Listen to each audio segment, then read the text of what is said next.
नमस्कार, जय हिंद, वंदे मातरम। दोस्तों, स्वागत है आप सभी लोगों का हमारे चैनल पे। आशा है आप सभी लोगों को अच्छा लग रहा होगा हमारे वीडियो, ठीक है, और प्रिपरेशन आपका अच्छा चल रहा होगा।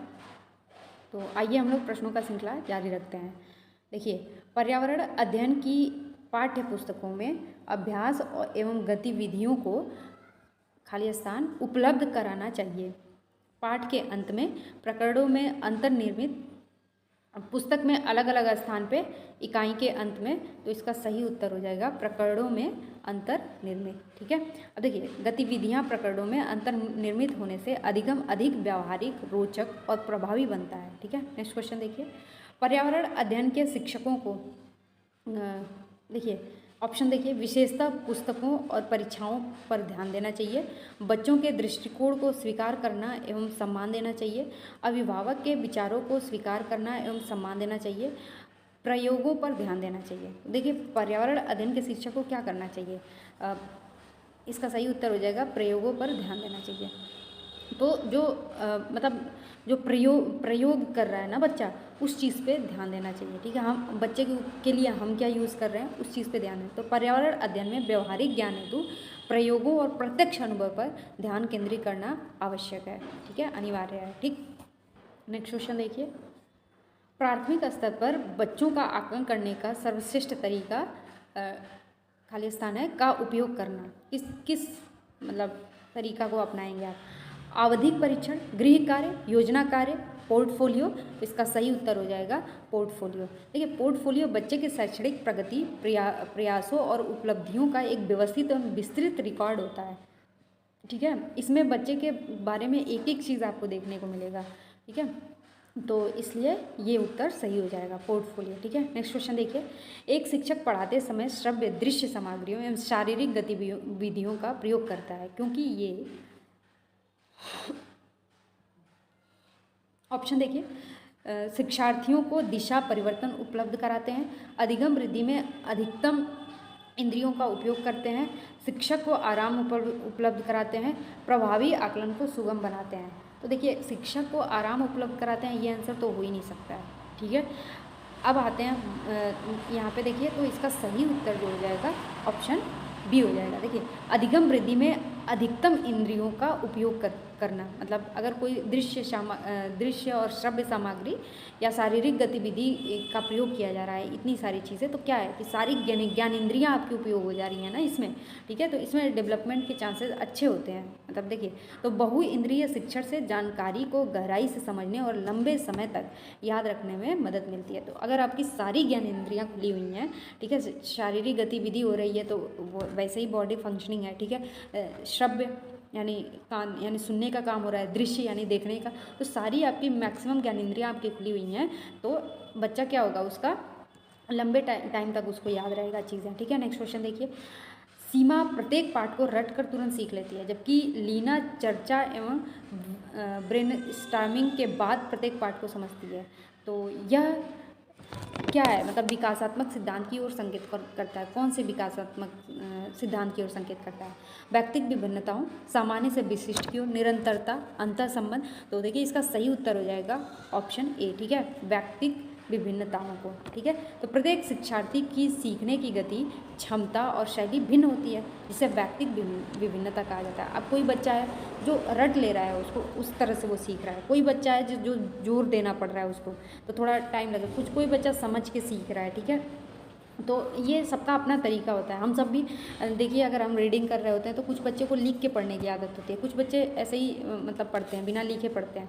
तो सभी को मतलब अपनी हैबिट है। तो ये क्या है कि व्यक्तिगत विभिन्नता हो गई ना, कि सबका सीखने का शैली, गति, क्षमता सब अलग अलग है। ठीक है, नेक्स्ट क्वेश्चन देखिए, देखिए, तो इन चार ऑप्शन जो दिए गए हैं, जैसे समस्या, सहयोगात्मक अधिगम, निर्देशित खोज, व्याख्यानों द्वारा स्पष्ट करना, इन चारों के अलावा मतलब 3 जो है सही होगा। तो निम्नलिखित पर्यावरण अध्ययन पढ़ाने की गतिविधि है।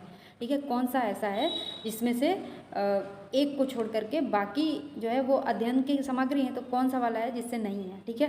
तो इसका सही उत्तर हो जाएगा ऑप्शन डी, व्याख्यानों द्वारा स्पष्ट करना। ठीक, देखो प्राथमिक स्तर पर व्याख्यान विधि कम प्रभावी है। आप अगर छोटा बच्चा है और आप सोचेंगे कि उसको खूब एक्सप्लेन करें डिटेलिंग में एकदम जा करके, तो वो बच्चा नहीं सीख सकता है। जबकि अगर उसको पार्टिसिपेट कराएं ना, सक्रिय खोज, सहयोग आदि महत्वपूर्ण है। तो आप अगर बोलें कि चलो ब्लैक बोर्ड पे लिख के दिखाओ या कॉपी पे लिख के दिखाओ, ठीक है, या फिर क्लास में हम जो है कुछ अंताक्षरी टाइप का कराते हैं बच्चों को, तो वो ज़्यादा कारगर साबित होगा रदर देन कि आप उसको मतलब थियोरेटिकल चीज़ें बहुत ज़्यादा एक्सप्लेन कर रहे हैं क्लास में। तो ठीक है, नेक्स्ट क्वेश्चन देखिए। पर्यावरण अध्ययन की कक्षा में संकल्पनाओं को स्पष्ट करने के लिए कविताओं और कहानी कथन का प्रयोग करना, ये खाली स्थान भरना है यहाँ पे, सहायता करता है। कौन क्या चीज़ सहायता करता है, ठीक है। देखिए, सही दिशा में विद्यार्थियों की ऊर्जा का संकेंद्रण करने में, या फिर पाठ को आनंददायी और रोचक बनाने में, या फिर स्थानीय एवं वैश्विक स्तर पर संसार की प्रकृति को खोजने और कल्पना करने की योग्यता को बढ़ावा देने में, या फिर शिक्षार्थियों में निहित भाषा एवं सांस्कृतिक विविधता का ध्यान रखने में।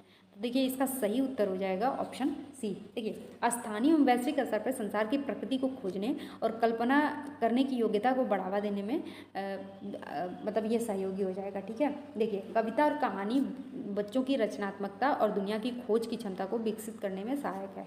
आप अगर आप देखिएगा, अगर बच्चे को कहानी सुनाते हैं, जैसे छोटे बच्चों को कहानी बहुत सुनाते हैं, दादी वगैरह जो लोग थी उनका अभी भी हम लोग को याद है कहानियाँ, ठीक है। तो हम ज़्यादा उनके पास इसलिए बैठते थे क्योंकि हमको अच्छी अच्छी कहानियाँ बताती थी, ठीक है। तो वो मतलब लंबे टाइम तक याद रखता है, खोजने की क्षमता विकसित होती है, फिर बच्चा क्वेश्चन भी तो करता है उसमें से, ठीक है। तो ये इस तरह से हो जाएगा, ठीक है। नेक्स्ट क्वेश्चन देखिए, डिसलेक्सिया मुख्यतः किसकी समस्या से संबंधित है, ठीक है। बोलने और सुनने, पढ़ने या सुनने में। तो इसका सही उत्तर हो जाएगा पढ़ने। जब भी पठन संबंधित, ठीक है ना, डिसलेक्सिया एक पठन संबंधित विकार है जिसमें बच्चे को शब्दों को पढ़ने और पहचानने में कठिनाई होती है, ठीक। नेक्स्ट क्वेश्चन देखिए, सहयोगात्मक अधिगम में पुराने एवं अधिक दक्ष विद्यार्थी छोटे एवं कम कुशल विद्यार्थियों का आकलन करते हैं। इसका परिणाम है उच्च नैतिक विकास, समूहों में द्वंद्व, गहन प्रतिस्पर्धा, उच्च उपलब्ध और स्व गरिमा। तो इसका सही उत्तर हो जाएगा ऑप्शन डी, ठीक है, उच्च उपलब्धि और स्व गरिमा, ठीक है। साथ मिलकर सीखने से विद्यार्थी का आत्मविश्वास बढ़ता है और बेहतर शैक्षणिक परिणाम प्राप्त होता है। देखिए, कंपटीशन भी तो होता है ना, बच्चे में हेल्दी कंपटीशन अगर डेवलप हो जाए तो वो मतलब सबसे ज़्यादा कंपटीशन में बच्चे पढ़ लेते हैं, ठीक है। तो नेक्स्ट क्वेश्चन देखिए, अल बरूनी जिस देश से आया था उसका नाम है, बांग्लादेश, उज्बेकिस्तान, ओमान, अफगानिस्तान। तो कई बार सीटेट में ऐसे क्वेश्चंस भी आ जाते हैं, ठीक है। तो देखिए इसका सही उत्तर हो जाएगा ऑप्शन बी, उज्बेकिस्तान। तो अल बरूनी मध्य एशिया के उज्बेकिस्तान देश का निवासी था जो भारत में इतिहास के अध्ययन हेतु आया था, ठीक है। किसके अध्ययन हेतु? तो इतिहास के। कहाँ का था? उज्बेकिस्तान का निवासी था, ठीक है, मध्य एशिया में ये पड़ता है, ठीक। नेक्स्ट क्वेश्चन देखिए, सूरत और मांडगांव के बीच में की दूरी तथा ट्रेन द्वारा इस दूरी को तय करने में लगा समय क्रमशः है, ठीक है। ये एनसीईआरटी के चैप्टर से क्वेश्चन पूछा हुआ है, ठीक है। 979 किलोमीटर और समय कितना दे रहा है? 15 घंटा 20 मिनट, या फिर 1509 किलोमीटर और समय है 15 घंटा 25 मिनट, या फिर 1509 किलोमीटर और 15 घंटे 30 मिनट, या 979 किलोमीटर और 15 घंटे 30 मिनट। तो देखिए इसका सही उत्तर हो जाएगा ऑप्शन डी, 979 किलोमीटर 15 घंटे 15 मिनट, ठीक है। एक बार जरूर PYQ का क्वेश्चन देखिएगा, ठीक है, एक बार PYQ जरूर देखिएगा। नेक्स्ट क्वेश्चन देखिए, प्रयोगात्मक कार्य करते हुए श्यामा का निष्पादन कक्षा में सर्वश्रेष्ठ होता है, तो वह किसके द्वारा संकल्पनाओं को सीखती है? देखिए, अभिसारी चिंतन, अपसारी चिंतन, मॉडलिंग, अनुकरण। तो इसका सही उत्तर हो जाएगा ऑप्शन बी, ठीक है, अपसारी चिंतन। देखिए, अपसारी चिंतन सृजनात्मकता को बढ़ावा देती है जिससे बच्चा समस्याओं के नए और अलग समाधान खोजता है, ठीक है। अपसारी चिंतन किसको बढ़ावा देती है? सृजनात्मकता को, ठीक है। नेक्स्ट क्वेश्चन देखिए, कक्षा में प्रभावी शिक्षण अधिगम तब है जब शिक्षक ज्ञान को नई संकल्पना के साथ जोड़ता है। उद्देश्य है व्यक्तिगत विभिन्नताएं, शिक्षार्थी स्वायत्तता, पुनर्वलन, ज्ञान का सहसंबंध एवं स्थानांतरण। तो इसका सही उत्तर हो जाएगा ज्ञान का सहसंबंध एवं स्थानांतरण। तो देखिए, पूर्व ज्ञान को नई ज्ञान से जोड़ना अधिगम के स्थानांतरण को प्रभावी और सरल बनाता है। ठीक है, नेक्स्ट क्वेश्चन देखिए। विज्ञान प्रदर्शनी का आयोजन का सर्वाधिक उपयुक्त उद्देश्य है विद्यार्थियों के लिए सृजनात्मक माध्यम उपलब्ध कराना, विद्यालय का नाम प्रसिद्ध करना, अभिभावकों को संतुष्ट करना, विद्यार्थियों को विभिन्न व्यवसायों के लिए प्रशिक्षित करना। तो इसका सही उत्तर हो जाएगा ऑप्शन ए, विद्यार्थियों के लिए सृजनात्मक माध्यम उपलब्ध कराना। ठीक है, तो अगर विज्ञान प्रदर्शनी का आयोजन होता है तो क्या होगा, बच्चा कुछ ना कुछ चार्ट पेपर पे बनाएगा और या फिर वर्किंग मॉडल वगैरह भी बनाते हैं। ठीक है, तो उसमें क्या होता है, कुछ सृजन कर रहा है ना, तो सृजनात्मकता माध्यम उपलब्ध कराना होता है। ठीक है ना, तो विज्ञान प्रदर्शनियाँ बच्चों को अपनी सृजनात्मकता प्रदर्शनी करने और वैज्ञानिक सोच विकसित करने का मंच प्रदान करती है। नेक्स्ट क्वेश्चन देखिए। तो निम्न में से किसके अलावा बच्चे के विकास को आकार देने वाले पर्यावरणीय कारकों में निम्नलिखित सभी सम्मिलित हैं। ठीक है, संस्कृति, शिक्षा की गुणवत्ता, पोषण, शारीरिक गठन। तो इसका सही उत्तर हो जाएगा ऑप्शन डी, शारीरिक गठन। देखिए, शारीरिक गठन आनुवांशिक है। आपका जो स्ट्रक्चर है बॉडी का, वो तो आपके फैमिली के सदस्य के ऊपर ही जाएगा ना, आपके माता और पिता के ऊपर जाता है जनरली। ठीक है, और जबकि सांस्कृतिक, शिक्षा और पोषण बाहरी एवं पर्यावरणीय कारक हैं। ठीक है ना, अब संस्कृति क्या है, आपके एरिया में कि मतलब आप जहाँ पे रहते हैं आप, वहाँ की संस्कृति हो गई। शिक्षा क्या है, आप विद्यालय जाते हैं या मम्मी पापा, आप विद्यालय जाते हैं या फिर मम्मी पापा से जो संस्कार मिलता है आपको, तो जो शिक्षा मिलता है, ठीक, वो, और बाहरी पोषण एवं पर्यावरणीय कारक। ठीक है, नेक्स्ट क्वेश्चन देखिए। कांसा, ब्रॉन्ज के विषय में सही कथन चुनिए। कांसा तांबा को कॉपर बोलते हैं तथा जस्ता यानी जिंक की मिश्र धातु है। फिर देखिए, कांसा तांबा यानी कॉपर तथा टिन की मिश्र धातु है। कांसा तांबा तथा प्लेटिनम की मिश्र धातु है। कांसा एक तत्व है। तो इसका सही उत्तर हो जाएगा ऑप्शन बी। ठीक है ना, कांसा तांबा तथा टिन की मिश्र धातु है।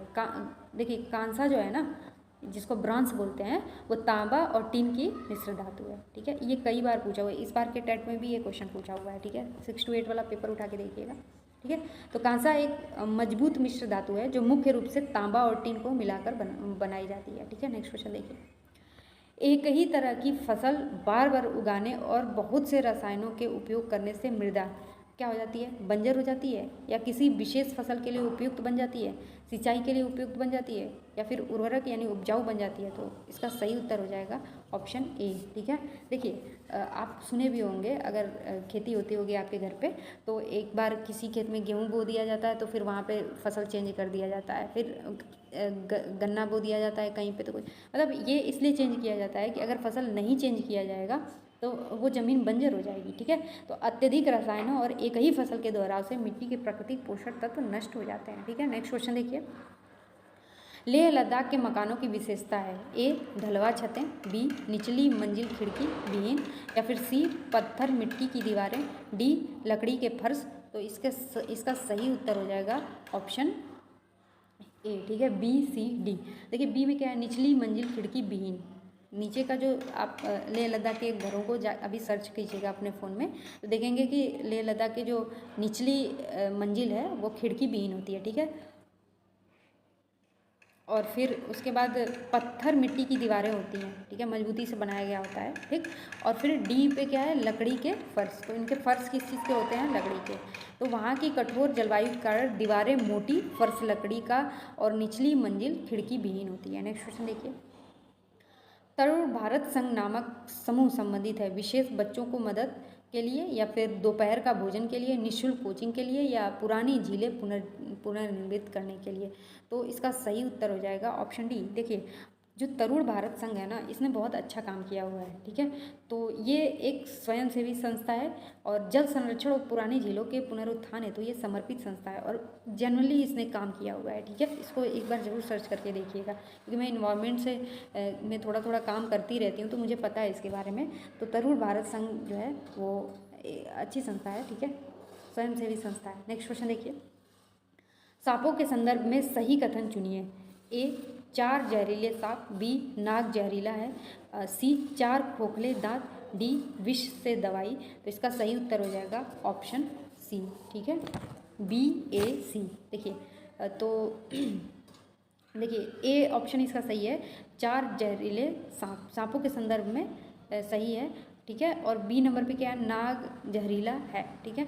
और सी क्या है, 4 खोखले दांत। तो भारत में 4 प्रमुख जहरीले सांप होते हैं, ठीक है। जहरीले सांपों के बारे में बस इतना जान लीजिए कि कितने तरह के होते हैं, तो 4 जहरीले सांप होते हैं, ठीक है। नाग जहरीला है, ये सच है ये, ठीक है। और एंटीवेनम उसी विष से बनाया जाता है, ठीक है। एंटीवेनम किस विष से बनाया जाता है, नाग के जहर से, ठीक है। नेक्स्ट क्वेश्चन देखिए, निम्नलिखित में से पेट्रोलियम के सही अभिलक्षण चुनिए। बदबूदार पतला पीला द्रव, ठीक है। फिर आगे देखिए, अच्छी गंध का पतला नीला रंगीन द्रव, या फिर बिना गंध का गाढ़ा तथा गहरे रंग का तरल, या बदबूदार गाढ़ा गहरे रंग का तेल। तो इसका सही उत्तर हो जाएगा बदबूदार गाढ़ा गहरे रंग का तेल, ठीक है। देखिए पेट्रोलियम एक गाढ़ा गहरे रंग का और विशिष्ट गंध वाला प्राकृतिक तेल है जो धरती के नीचे मिलता है, ठीक है। नेक्स्ट क्वेश्चन देखिए, निम्नलिखित में से रोगों का वह समूह चुनिए जो मच्छरों से फैलता है। मलेरिया चिकनगुनिया, या फिर डेंगू मलेरिया चिकनगुनिया, या मलेरिया हैजा मियादी बुखार, या फिर मलेरिया डेंगू हैजा। तो इसका सही उत्तर हो जाएगा option B, dengue malaria chikungunya. देखिए मलेरिया डेंगू और चिकनगुनिया जैसे रोग मुख्य रूप से विभिन्न प्रकार के मच्छरों के काटने से फैलते हैं, ठीक है।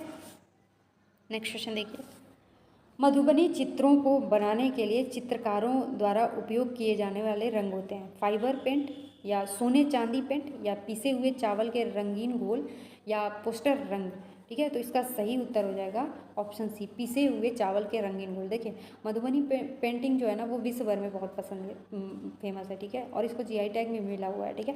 तो देखिए मधुबनी पेंटिंग बिहार की प्रसिद्ध कला है जिसमें प्राकृतिक रंगों और पिसे हुए चावल के घोल का प्रयोग किया जाता है, ठीक है। इसमें प्राकृतिक रंग जो है उपयोग किया जाता है, ठीक है। देखने में भी बहुत खूबसूरत होता है, ठीक है। नेक्स्ट क्वेश्चन देखिए, विशेष आवश्यकता वाले बच्चे सामान्य बच्चों के साथ पढ़ते हैं, यह किसका अनुपालन है। समावेशी शिक्षा, समवयस्क शिक्षा, प्रतिपूरक अधिगम, सतत एवं व्यापक मूल्यांकन। तो इसका सही उत्तर हो जाएगा ऑप्शन ए, समावेशी शिक्षा, ठीक है। देखिए समावेशी शिक्षा का अर्थ क्या है कि सभी बच्चों को उनकी क्षमता के बावजूद एक ही कक्षा में पढ़ाना, ठीक है। तो देखिए विशेष आवश्यकता वाले बच्चे सामान्य बच्चों के साथ अगर पढ़ रहे हैं, ठीक है। अब उसमें क्या है कि कुछ बच्चों को आवश्यकता, जैसे मान लीजिए कि कोई बच्चा ब्लाइंड है तो उसको अलग तरह की सामग्री की ज़रूरत है, ठीक है। लेकिन कोई बच्चा है जो शार्प माइंडेड है तो उसको अलग तरीके से व्यवस्था होने का, पर समावेशी शिक्षा जो है इस चीज़ का सपोर्ट नहीं करती है, वो सभी को एक साथ में ही कक्षा में बिठाने की बात करती है, ठीक है। नेक्स्ट क्वेश्चन देखिए, घर्षण के उदाहरण, पेन कागज, बी पैर फर्श, सी गेंद की वापसी, डी ब्रेक लगाकर वाहन रोकना। तो इसका सही उत्तर हो जाएगा option C, D A B. देखिए घर्षण हमारे रोज़मर्रा के कार्यों जैसे लिखना, चलना और वाहनों को ब्रेक लगाकर रोकने में बहुत सहायक है, ठीक है। नेक्स्ट क्वेश्चन देखिए, पश्मीना शॉल की विशेषता क्या है। 6 स्वेटर 250 घंटे में बनता है, 6 स्वेटर 200 घंटे में, 10 स्वेटर 250 घंटे में, 10 स्वेटर 200 घंटे में। तो इसका सही उत्तर हो जाएगा, देखिए 10 स्वेटर जो है बनाने में, पश्मीना शॉल बनाने में 200 घंटे लगते हैं, ठीक है। पश्मीना शॉल 10 साधारण स्वेटर जितनी गर्म होती है उसे हाथ से बुनने में 200 घंटे लगते हैं। बहुत हल्की होती है, ठीक है। पश्मीना शॉल अगर खरीद सकें तो, उसकी महंगी भी होती है, ठीक है। तो वो जो है बहुत ही वज़न उसका कम होता है, लेकिन वो गर्म बहुत ज़्यादा देर तक करती है, ठीक है। नेक्स्ट क्वेश्चन देखिए, सरिता की शिक्षा विभिन्न सामूहिक गतिविधियों जैसे चर्चा, परियोजना कराती है। यह है क्या है, देखिए भाषा निर्देशित सीखना, प्रतियोगिता आधारित, सामाजिक गतिविधि के रूप में सीखना, मनोरंजन द्वारा सीखना। तो इसका सही उत्तर हो जाएगा ऑप्शन सी, सामाजिक गतिविधि के रूप में सीखना। देखिए समूह गतिविधियों के माध्यम से बच्चे सहयोग, सामाजिक कौशल और टीम भावना के साथ एक दूसरे से सीखना सीखते हैं, ठीक है। तो ये चीज़ देखिए क्लास में भी हम लोग यही कोशिश करते हैं जब हम लोग पढ़ाते हैं तो, कि बच्चे जो है सामाजिक गतिविधि के रूप में सीखें। तो इसीलिए टीम वर्क वगैरह की बात की जाती है, ठीक है। ग्रुपिंग कराया जाता है, ठीक है, जिससे बच्चा सामाजिक कौशल भी धीरे धीरे सीखे। नेक्स्ट क्वेश्चन देखिए, नेपेंथीस जो है घटपर्डी जिसको बोलते हैं पौधा हमारे देश में कहाँ पाया जाता है? मेघालय में, असम में, उड़ीसा में, अरुणाचल प्रदेश में। तो इसका सही उत्तर हो जाएगा मेघालय में। ठीक है, देखिए नेपेंथिस या पीचर प्लांट भी इसको बोलते हैं। इसका 3 नाम यहीं पे देखने को मिल गया, तो तीनों याद कर लीजिएगा। भारत में मुख्य रूप से मेघालय के नम और वर्षा वन वाले क्षेत्र में पाया जाता है। ठीक है, नेक्स्ट क्वेश्चन देखिए। उसे चुनिए जो अन्य से भिन्न है। पैराफिन मोम, ठीक है, ग्रीस, कोयला, पेट्रोल। तो सही उत्तर हो जाएगा ऑप्शन सी। ठीक है, देखिए पैराफिन मोम, ग्रीस, पेट्रोल ये सब जो है वो लिक्विड फॉर्म में है ना, और कोयला क्या है? सॉलिड है। ठीक है, देखिए कोयला एक ठोस यानी कार्बनिक पदार्थ है, जबकि अन्य सभी पेट्रोलियम से प्राप्त तरल एवं अर्ध तरल उत्पाद हैं। ठीक है, नेक्स्ट क्वेश्चन देखिए। मधुमक्खी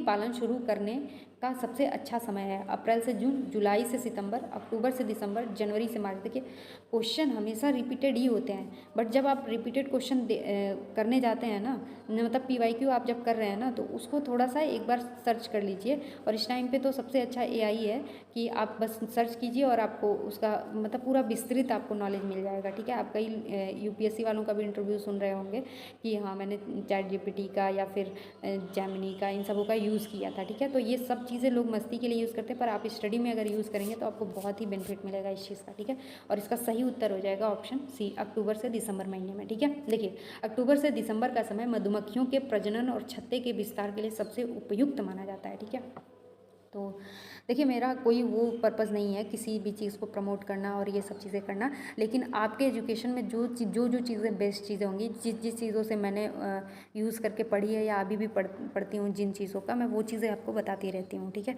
तो उसको आप बस देख लिया कीजिए, और अगर उपयोगी हो तो आप ज़रूर यूज़ कीजिए उस चीज़ का। ठीक है, और thank you so much video पूरा देखने के लिए। आशा है आपको पसंद आया होगा हमारा आज का क्वेश्चन। ठीक है, और अगर अच्छा लगे तो हमारा चैनल ज़रूर सब्सक्राइब कर लीजिए। ठीक है, मिलते हैं हम लोग नेक्स्ट क्लास में।